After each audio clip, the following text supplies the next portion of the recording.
లోక్ భవన్లో governor శుక్లాను CM Revanth Reddy కలిశారు. విద్యార్థుల యాంటీ డ్రగ్ ప్రతిజ్ఞ కార్యక్రమానికి రావాలని ఆహ్వానించారు. జూన్ 12న పాఠశాలల పునఃప్రారంభం సందర్భంగా విద్యార్థులతో సామూహిక ప్రతిజ్ఞ చేయించనుంది ప్రభుత్వం. పొగాకు, మద్యం, డ్రగ్స్కు విద్యార్థులను దూరంగా ఉంచేందుకు కార్యక్రమం నిర్వహిస్తున్నారు.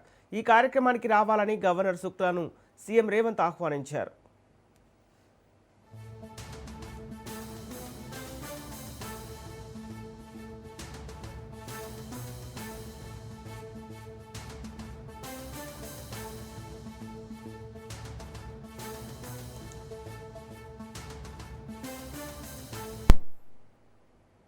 లోక్ భవన్లో గవర్నర్ శుక్లాను సీఎం రేవంత్ రెడ్డి కలిశారు. విద్యార్థుల యాంటీ డ్రగ్ ప్రతిజ్ఞ కార్యక్రమానికి రావాలని ఆహ్వానించారు.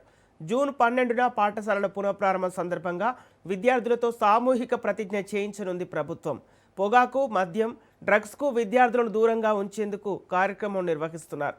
ఈ కార్యక్రమానికి రావాలని గవర్నర్ శుక్లాను సీఎం రేవంత్ ఆహ్వానించారు.